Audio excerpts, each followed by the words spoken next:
Hello everyone, my name is Dave Partner and welcome to your next tutorial on machine learning.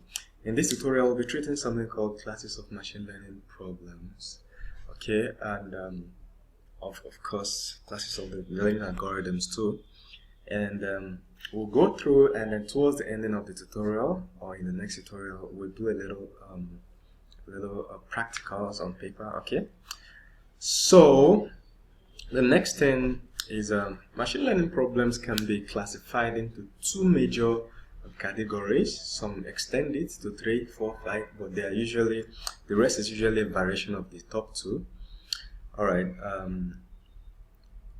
what we have is you have supervised learning. That's the first category. Then you have unsupervised learning.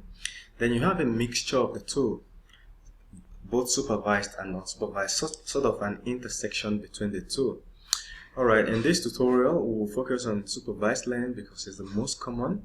In the next subsequent tutorials we'll get to unsupervised, but then just I can assure you they are both very simple. You just need to get the concept. In supervised learning, a supervised learning algorithm analyzes the training data and produces an inferred function which can be used for mapping new examples. So the goal is often to get the computer to learn a classification system that we have created, you understand, and is the most popular, most commonly used. So in a layman's language, what this means is that, hey, you gather a lot of information, a lot of training data. For instance, the past example we did before, we gather a lot of training data of the road traffic situation in the country, from maybe the Federal Road Safety Commission. Then we'll feed it into our algorithm. But not just it. We also help the algorithm to label it. And supervised learning is labeled data. So we start labeling it. We'll tell it that, hey, this is a Toyota car, this is a Toyota car, this is a Toyota car, this is a Honda car, this and this, that is Mercedes, this is Mazda. So we help the computer, that is, we give the computer the right answers. So after we have categorized these things for the computer, when the next data is coming in, the computer knows exactly from the past data I already have or past answers I already have, this is what the new right answer should be. And these things are used in some places they are so efficient, in some places, depending on the size of the data you've given it and the correctness of the method you use. There's a method to doing these things, as we'll see in the subsequent tutorials. Now, supervised learning can be divided into two: classification and regression. You understand? And we'll see in the subsequent videos. Now, to there are steps to solving a supervised learning problem. The first step is you determine the type of training examples you will need. In our training examples, we might need cars. In terms of our traffic examples, we determine that, hey, we need cars, and we need, at the end, the second step is to gather a training set, which means we have to find a way to gather a training set. Maybe go to Road Safety Commission of Nigeria and ask them to give us data, or we go to the road street ourselves and try to gather this data ourselves, or make use of the data from Google Maps or whatever. So we need to gather a training set. Computers work with data. Okay, then the next thing we can look at is we determine the input feature representation of the learned function. When you gather a training set, we determine there's something called features in machine learning. That is, when a computer is looking at data or trying to or compare and identify something or classify something, it's looking at some features. For instance, if we want to tell a computer the difference between a goat and a dog, there are some features that a dog has that a goat does not have that will help computer to tell that this is a goat and this is a dog. It happens in our heads as humans.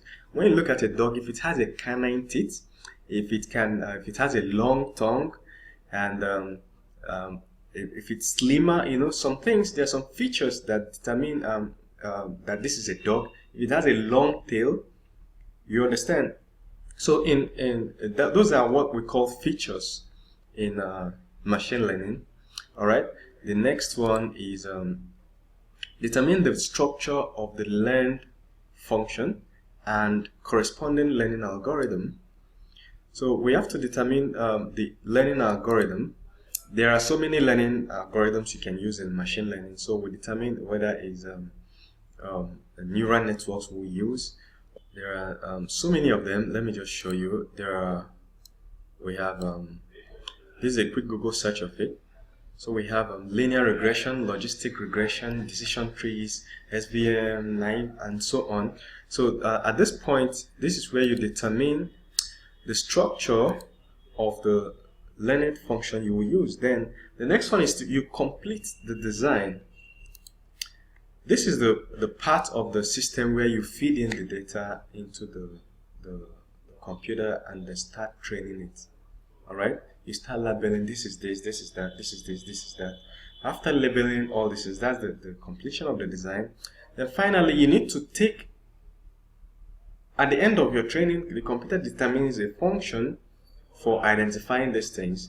For instance, a good function would say a dog has long ears, has canine teeth, long tongue, long tail, runs fast, has claws or paws or whatever you call it.